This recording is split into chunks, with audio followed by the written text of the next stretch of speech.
Fantastic. Well, good afternoon, everyone. Thank you all for being here for this very important announcement. As you can see from some of the folks who just walked in, we have state and federal leaders here who represent key players in the telecommunications, business, and senior communities, all who are here to address one important problem: illegal robocalls. Now, each year, Michiganders are on the receiving end of more than 1 billion robocalls, 1.3 billion in 2019 alone, and we still have 6 weeks to go. Over half of those calls have gone to my mother alone, I feel like, and she has answered every single one. But, you know, our office just this morning had to issue a consumer alert on active illegal robocall campaigns that were targeting our residents in an attempt to be someone calling from the federal office for victims of crime agency. This is such a serious, serious problem. And, you know, I think, as we can all attest to, there is simply nothing more annoying, more intrusive, uninvited, and unwelcome than robocalls. They are truly one of the biggest nuisances of the modern day era.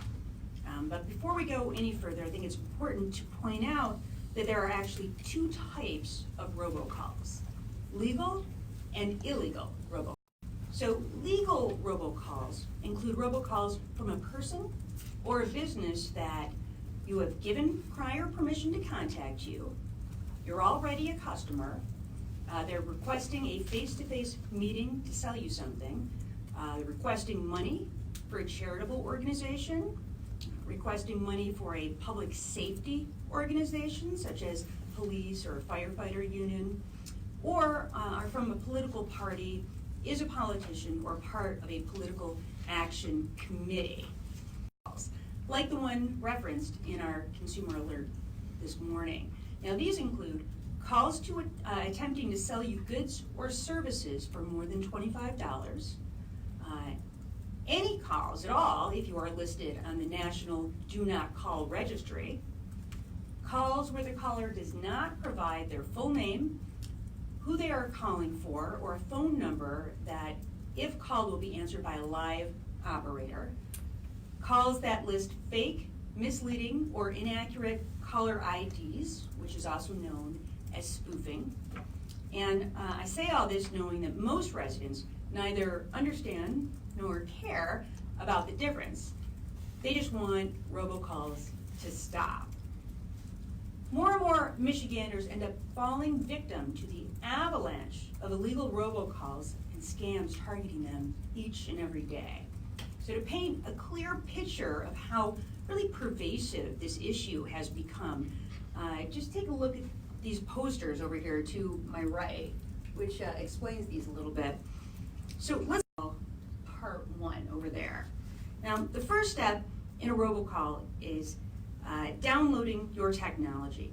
These scam artists get their hands on easily available technology that they use to gain access to hundreds of thousands, if not millions, of telephones for their robocall scam campaigns.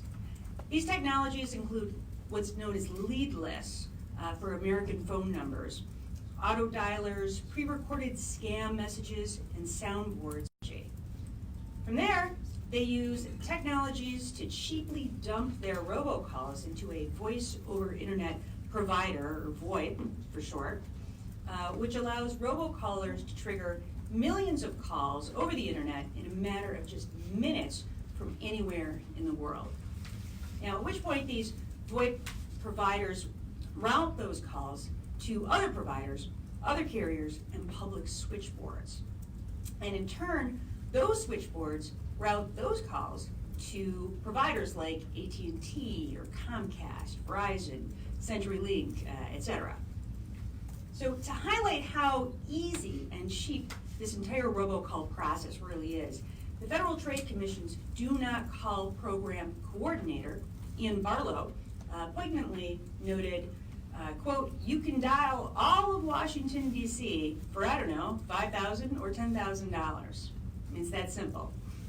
So you're left with what?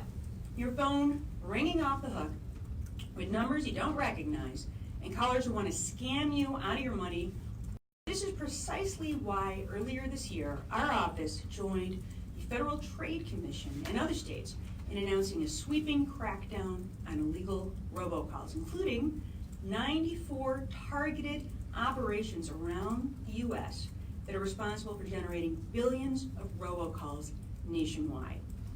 So today, and together with all our partners, who you'll hear from in just a moment, we are here in Michigan to take this one step further. And today we are announcing Michigan's robocall crackdown as not only the leading state in the country to crack down on the overwhelming amount of illegal robocalls targeting our residents, but as a state that says this: illegal robocalls are not welcome here. So to do that, we're rolling out a series of 12 initiatives that really get to the root of this problem. Initiatives that weave together a four-pronged approach, which is education, legislation, enforcement, and partnership. Those initiatives are detailed in the packet at mi.gov/robocalls. So here is what we are doing. First, we must ensure Michigan residents are armed with the information they need to help us in this effort, including our most vulnerable populations, like Michigan seniors, who are often, unfortunately, a target for scammers. To that end, early next year, we are kicking off a statewide speaking tour to inform the public about the problem, our robocall crackdown, and how, working together, we can begin to. Second, we are strengthening our enforcement of these crimes using existing Michigan laws and tools, including established monitored phone lines in our office that will be staffed by skilled investigators to target the illegal robocallers that are spamming our state residents. Third, we'll be working with our partners in the legislature to create new laws that ensure accountability and liability for those making those calls, with stronger penalties for breaking them. One-stop resource for residents to get all the information they need to protect themselves from illegal robocalls.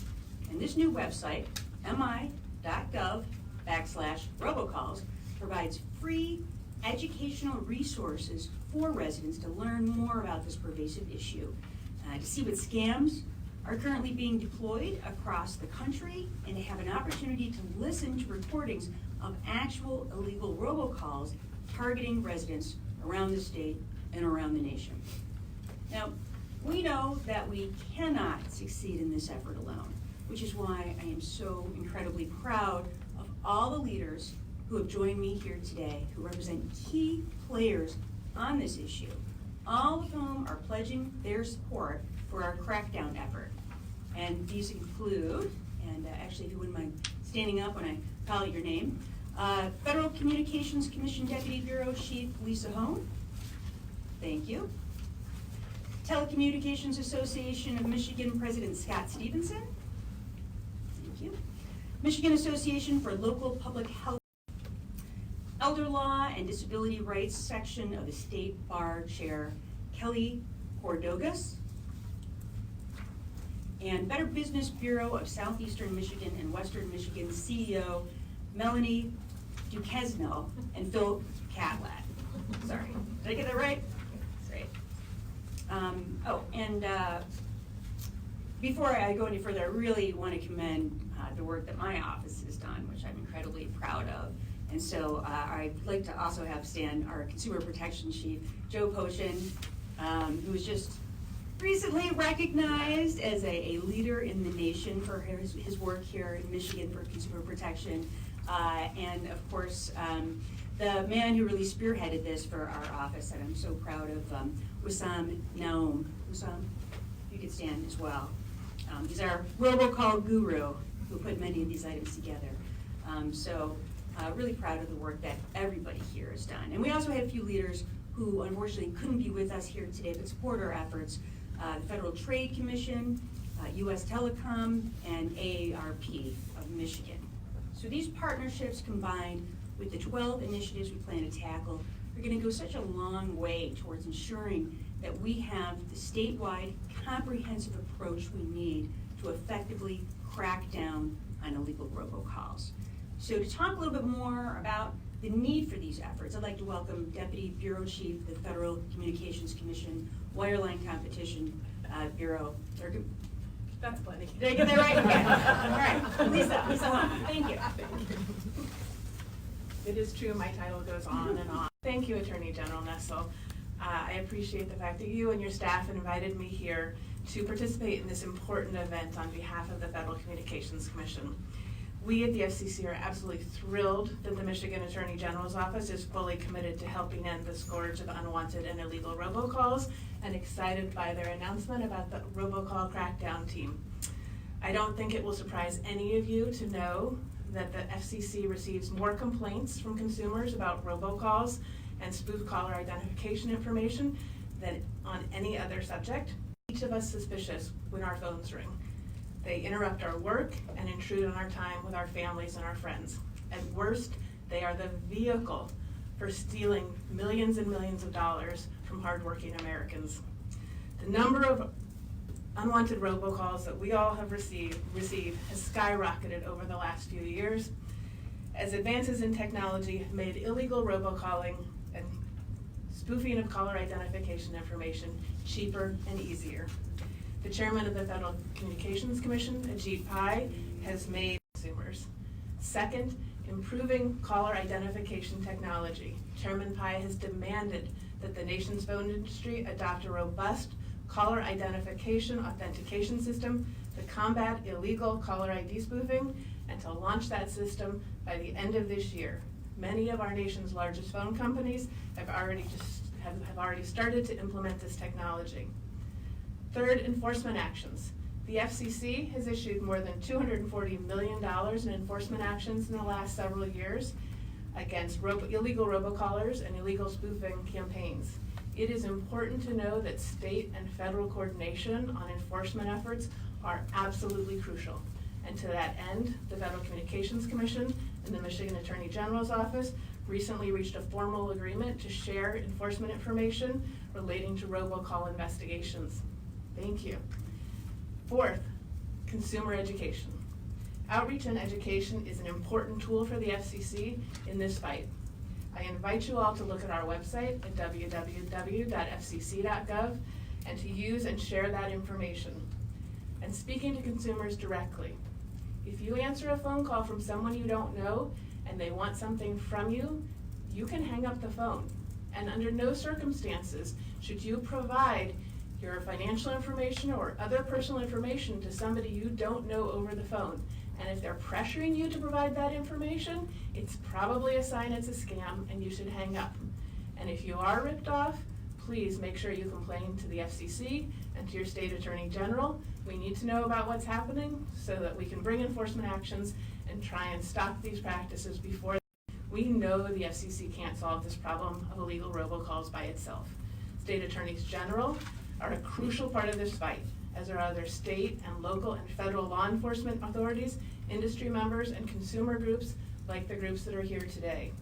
I am grateful to the Attorney General and her team for their leadership on combating unwanted and illegal robocalls and on their demonstration of the importance of federal-state coordinated action. While there is no silver bullet that can solve the serious consumer problem of illegal and unwanted robocalls, the FCC is committed to continue to do everything we can to help consumers and maintain effective partnerships with states like yours. Thank you for having me, and I look forward on continuing to work on this project together. I'd like to now take this opportunity to introduce Megan Swain, who is the Executive Director of the Michigan Association for Local Public Health.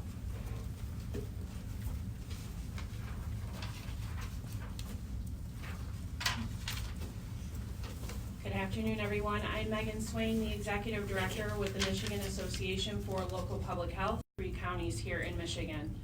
Our mission is to advocate on behalf of local public health, and we seek to promote and to prevent and protect the health and safety of Michigan's residents and also its visitors. This criminal activity or spoofing uses a trusted entity, the local health department, to bring harm to individuals, families, churches, schools, hospitals and providers, and business. And I will explain an example of what could happen with a business. Along with Attorney General this occurring, and we applaud her office and the Robocall Crackdown team's swift response to this criminal activity, and we look forward to any legislative or regulatory remedies that might occur and certainly support those efforts. We have had a handful of local health departments who have had an issue with spoofing that we know of. We only know of those in the community that call the local health department and need some form of confirmation if they have been contacted by the local health department. So our local health departments were swift in its response, posting on social media to connect with and communicating with local press outlets to notify and educate the population. So please be assured that the local health department will not ask for personal or financial information over the phone. We want to make that very clear. And MELF and its member local health departments will remain diligent to protect the community and the residents and all of our community partners at the local level. And just as an example, we have certainly individuals and families that we see in our local health departments, but we also, if we are working with a business from anything to a restaurant inspection to a new restaurant wants to open up, or we have a vending license application, if they get a robocall from the local health department, they will most likely want to respond with any financial information that they think that they're going to have to provide. And we want to make it very clear that this harms businesses and this harms the individuals and the community at large. So this is just one example along with many others that will bring that kind of harm, and we don't want to do that in our communities. So with that, I applaud again Attorney General Nessel and her team for this response, and we look forward to working with any and all partners to combat it. Next up, I will welcome Scott Stevenson from the Telecom Association of Michigan. Okay. That was an acronym. Oh, that's right, it says TAM. Thank you. And I'm Scott Stevenson with the Telecommunications Association of Michigan. I want to start by thanking Attorney General Nessel and her staff for shining a spotlight on an issue that and for providing educational and enforcement efforts that can help consumers be protected from illegal robocalls. And the companies I work with, they serve primarily rural areas in the state. They've invested hundreds of millions of dollars in building networks that are intended to help their customers and to provide economic development opportunities here. And so they and we are as frustrated as everyone is when those networks are flooded with millions of illegal calls. That's not what they're intended for. And given the high percentages of seniors that was mentioned that live in rural Michigan, and we're particularly appreciative of the focus of this office on protecting that population. It was mentioned earlier, as an industry, we're working on technology-based solutions with the FCC and the FTC that will allow companies to identify and filter out illegal calls. I would encourage customers to pick up the phone, contact their providers today, and find out what services are available that they can sign up for right now that can help to filter out these calls. As the technology, that capability is going to improve, but a lot of companies are offering ways that can allow customers to cut down on the illegal calls they receive. And again, it was mentioned, the most important thing customers can do is educate themselves about this issue. And the educational materials, the website, the public information campaign outlined here today is going to go a long way in helping people understand how they're being targeted and then figure out how to avoid becoming victims. We can apply old techniques to this new technology, just like you wouldn't open your door at home and give a stranger standing there a copy of your social security card. You don't want to give any information out on the phone to somebody you don't know. It's as simple as that. It's unfortunate, but in today's digital age, it's better to be rude and hang up. That's not even rude anymore. That's just protecting yourself. It's better to hang up than to become a victim. The companies I represent, many of them are community-based small businesses. Their employees live and work in the communities that they serve. And so the relationships they have with their customers and the proximity to their customers, it's just an extra incentive to help make sure that they're protected from these sorts of activities. I look forward to working with everybody in the room to get this information out to as many people as we can. And with that, I would introduce Melanie Ducanel and Phil Catlett from the Better Business Bureau.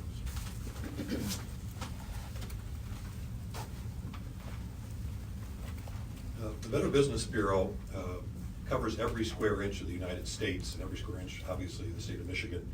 Melanie's office is in Southfield and covers east side of the Lower Peninsula and the UP, and we're based in Grand Rapids and cover the west side. We have 38 counties, we have 43. 43. And our whole mission and one another is support the free enterprise system. That's why we exist. And we sincerely honor the Attorney General's office for the spirit of collaboration, cooperation, and partnership that is allowing us to participate along with many other worthwhile organizations to protect every consumer and every business and every nonprofit. You know, illegal robocalls, as was pointed out earlier, don't just impact consumers. They impact the nonprofit community, they impact consumers. Many businesses themselves are victims. I can't tell you the number of times that someone has told me that I've ordered office supplies that I never really ordered. But in this case, calls often go to businesses from a utility, a gas or electric company, warning the service will be shut off right now unless you pay this bill. Well, unless you're the decision maker, you're going to do whatever you can do to move heaven and earth to get that electric bill or gas bill paid. Otherwise, you're afraid everything's going to get shut down. That has worked on many a business, unfortunately. We've heard that illegal robocalls erode customer trust from both sides of the equation, from businesses and from consumers. Consumers who are inundated with questionable offers are going to be even less than those with a good track record. The Better Business Bureau's mission is to help foster an ethical marketplace where consumers and businesses trust one another. Illegal robocalls and scams make it much harder to fulfill that mission by eroding trust. So the Better Business Bureau is proud to continue working with the Michigan Attorney General and our other partners to combat these illegal calls. Thank you, Phil. So as Phil indicated, we see a lot of mess. And I want to bring it kind of a little bit more to the personal end of it. When we're looking at the victims of these events, so I have an example that completely is outside of what we've talked about. We had a consumer call us and say his 17-year-old daughter received a robocall saying that her social security number had been held up. And thankfully she had enough foresight to say, hey Dad, because she's at school, hey Dad, what about this? What's going on? And thankfully he was savvy enough to say, no, don't, the Social Security Administration's not going to call you about your Social Security card, so just ignore it. Situation. One of my own employees got the old-fashioned IRS call, you know, we're going to come and we're going to take you to jail. And so she comes in the next day and she goes, so should I answer it? And I went, really? Ruby, seriously? And she goes, well, they're going to take me to jail, so if I don't show up tomorrow, you know where I am. Will you come bail me out? So the fact of the matter is that you have to have people that know what to look for, understand that everything that shows up on their phone is not real, and what to do when that happens. So great resources, Attorney General and I were talking about that just a moment ago, but knowing how to activate it. So my request is to get everybody to take another person alongside and get them educated, because we are only as good as the next person next to us. So please, with the knowledge you're being given today, share it hard, share it long, and make sure to follow back up and make sure that they did it. Thank you very much. I appreciate it. This is going to be a challenge.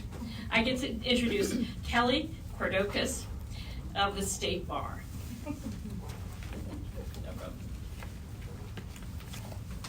Hi, I'm so thrilled. We're so thrilled to be here today. We're actually, I'm the chair of the Elder Law and Disability Rights section of the State Bar of Michigan. And so when Melanie talks about those seniors or those people out there that this most affects, we see that every day in our practice. So I want to address that a little bit about how seniors and vulnerable adults are actually from the robocalls really affect them, not only to try to divest them of their financial assets, but also of their private information, their social security numbers, other things that can be used, and it takes away a little bit of their independence. It takes away some of the things that they have, that they've had all their lives, and with this one phone call can find themselves then in a place where they never thought they'd be.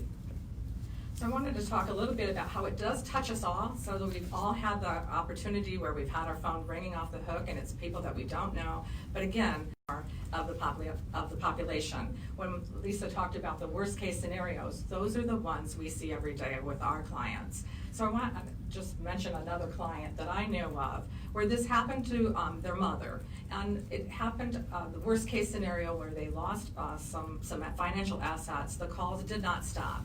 They changed phone numbers, they changed carriers, they changed phones, they moved her to another state. The calls continued still there.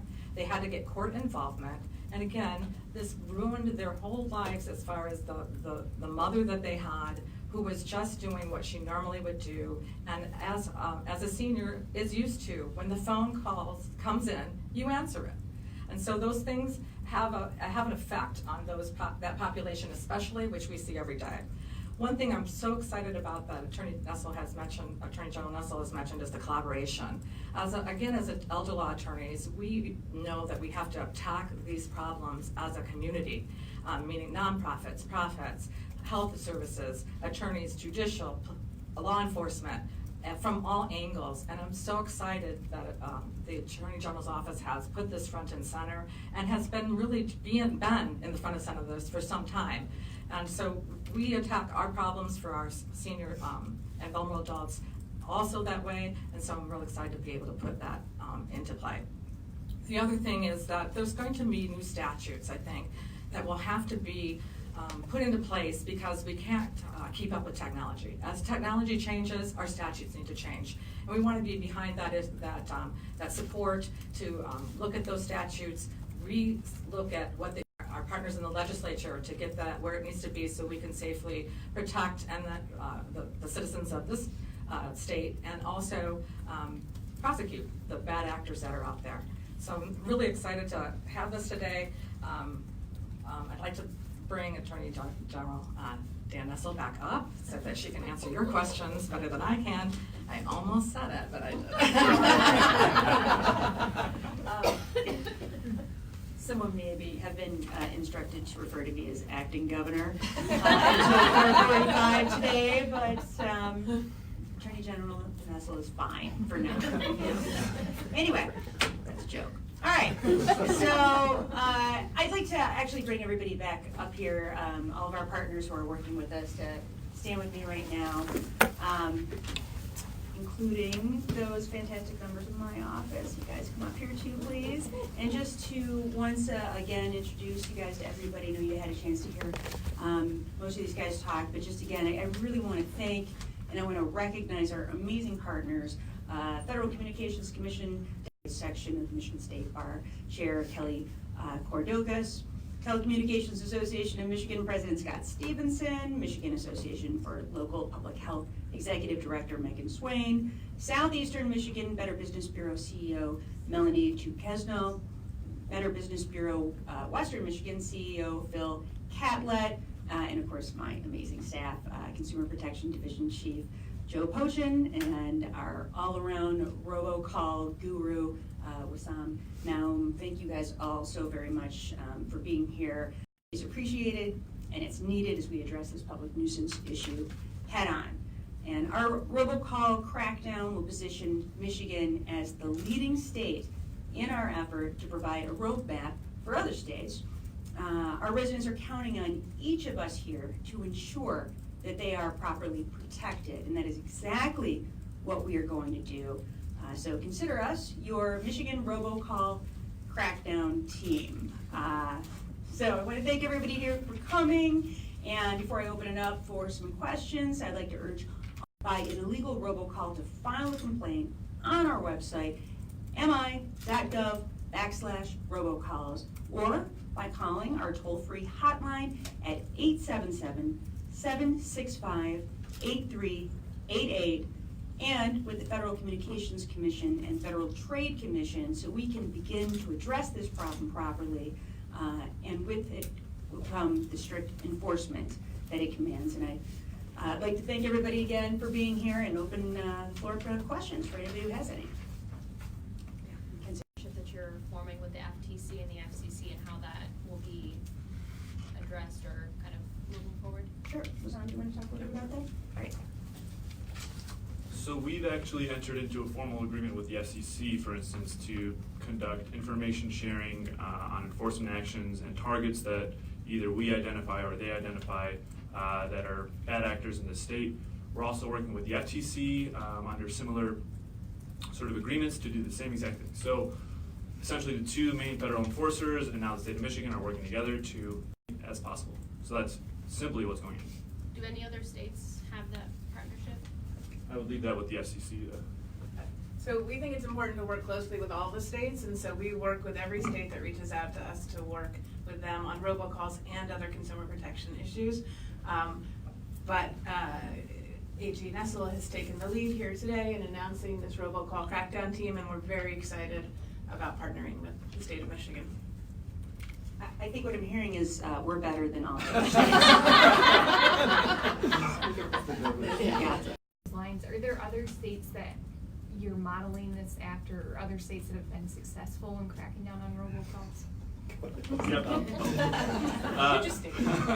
So we've been, when we decided to go ahead with this initiative, we decided to look around the country and see what other states were doing that were innovative and so on and so forth. So we've looked at a number of states that have introduced legislation regarding this issue.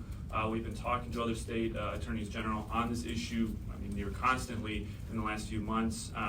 We'll give a shout out to about this issue, as well as North Carolina for leading some multi-state actions relating to this. So those are sort of the creme de la creme of states working on this, but we'd like to be number one.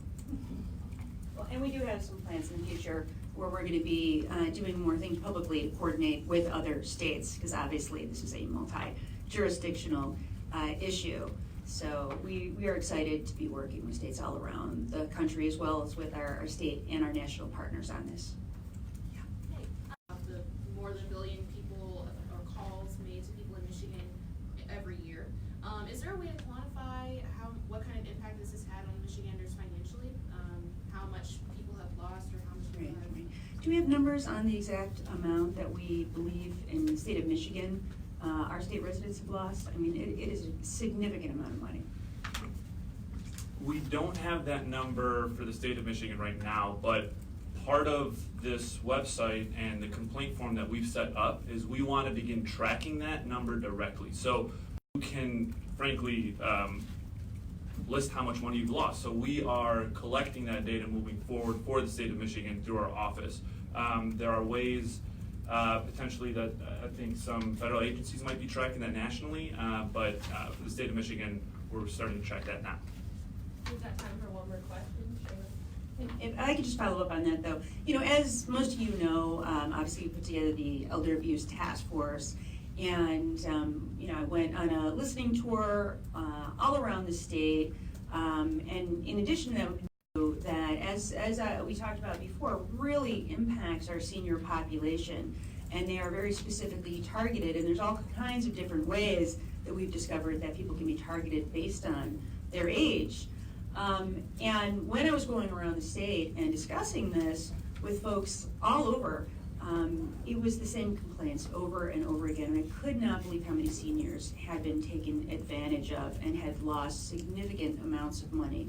And so whether it's our Consumer Protection Unit or even our Financial Crimes Division, we are taking a really active role in doing everything we can to indemnify people who have lost money. But I think that what we're doing here will go a long way in terms of pursuing those bad actors, and of course working with the legislature to make certain that we have the most aggressive laws anywhere in the country. Because what I've discovered, and I will say that this goes as well for our Payroll Fraud Enforcement Unit, is that when people are going to behave the worst is when they think that nobody's watching and that no one is engaged. That we want to send loud and clear is, if you are engaged in this kind of illegal activity, we are going to come after you.